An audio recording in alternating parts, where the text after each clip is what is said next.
Lia melihat Taeyong sedang duduk sendirian di area pojok kantin. Ia tersenyum tipis, kemudian mulai mendekati pria tampan itu.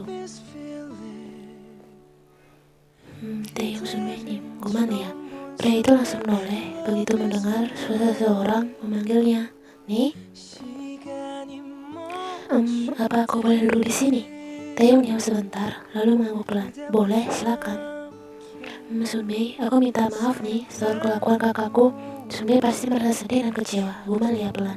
Gwenchana, kau tidak perlu minta maaf padaku. Ini kan bukan salahmu, ucap Taeyong lalu minum minumannya. Bukan begitu Sunmi, aku merasa bersalah karena tidak memberitahumu kalau kakakku akhir-akhir ini lebih menyukai pria yang lebih dewasa. Tapi aku tidak berani bilang karena nanti Yenoni memarahiku, ucap dia panjang lebar. Gwenchana, mungkin kali ini Tuhan memberitahuku karena dia memang tidak pantas untukku. Guman Taeyong. Sunmi, sebaiknya cari yang lebih baik dari Yenoni. Aku yakin banyak para gadis menyukai dan mengagumi Sunmi. Sebelum sekolah, Yen menunggu Taeyong di koridor depan. Dia akan mengajak pria itu ke toko komik karena ada keluaran series terbaru, mengingat Taeyong adalah penggemar komik kelas berat. Ia pun mulai melihat sosok pria tinggi itu, namun ada sesuatu yang buat kening Yen mengkerut. Taeyong berjalan bersama dia. Taeyong, Yen menghampiri pria itu ketika sudah dekat. Kaca kita ke toko komik, ada series terbaru, ucap Yen semangat. Taeyong kembali melihat Yen sekilas, lalu menghela nafas panjang. Aku udah bisa, ucapnya singkat. Oni, sebenarnya hari ini aku dan Taeyong Sunmi juga ingin ke toko komik itu. Tapi bagaimana kalau kita sama-sama ke sana? Kaca, lihat. Ani, situs Taeyong cepat. Aku udah ingin orang kotor naik ke mobilku. Hati Yen benar-benar sakit mendengar kata-kata pria itu. Rasanya seperti dihantam benda tajam berdubi-dubi. Kaca, lebih baik kita pergi berdua saja, guman Taeyong dan melanjutkan langkahnya. Dia menatap Yen sedih. Maaf Yoni, ucapnya pelan, lalu menyusul langkah Taeyong. Mata Yen melebar kaca-kaca, namun ia langsung. Mobil keluarga yang biasa mengantar dan menjemput Yen sedang di bengkel. Terpaksa Yen dan Lia berjalan kaki menuju halte bus dan naik bus untuk pergi ke sekolah. Oma, udah mau naik bus, tanya Lia. Mobilnya sedang diperbaiki Lia, kamu untuk sementara naik bus ke sekolah ya. Tapi halte bus tidak di sini, kan jauh, pasti lelah jalan kakinya. Aku juga tidak ingin berkeringat, seru ya. Jangan manja, guys, Oma. Kakakmu kan ada, sama Yen nulis jalannya. Kaca Lia, ucap Yen bersiap-siap berangkat setelah menghabiskan sarapannya. Dia pun melangkah dengan malas mengikuti kakaknya. Yen dan Lia baru pertama kali berjalan kaki menuju halte bus yang jaraknya lumayan jauh dari rumah mereka. Sony capek sekali, anak Lia sudah kelelahan. Sabar, sudah dekat kok, ucap Yen tersenyum tipis sembari memegang tangan adiknya. Saat sudah hampir tiba di halte tersebut, tiba-tiba sebuah mobil hitam lewat di depan samping mereka. Mata Lia melebar sambil sosok pria di dalam mobil itu. Taeyong Sunmi, serunya. Dia langsung mendekati mobil itu. Taeyong Sunmi, aku ikut ya. Kakiku lelah sekali jalan ke halte bus, ucapnya memohon. Mobilmu kemana? Tanya Taeyong. Lagi diperbaiki di bengkel. Oh, Kaca naik. Wah, gue mau kak. Lia pun langsung masuk ke mobil Taeyong, lalu melihat ke Ryan. Kaca om, belum selesai ucapan Lia memanggil Yen. Mobil Taeyong sudah melaju kencang. Yen menggigit bibir bawahnya, sembari menatap mobil pria itu yang semakin menjauh. Yen menghela nafas panjang untuk menghilangkan rasa di dadanya, kemudian melanjutkan langkahnya. Yen akhirnya sampai juga di sekolah. Untung tidak telat, batinnya dengan nafas terengah-engah dan bergegas menuju kelas.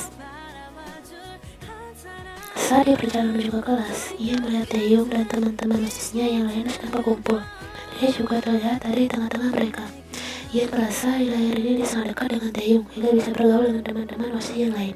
Ia merasa posisinya sudah digantikan oleh adiknya sendiri.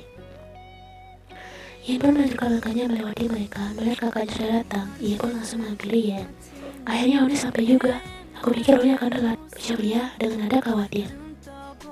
Tidak kok, jawab Lia tersenyum tipis.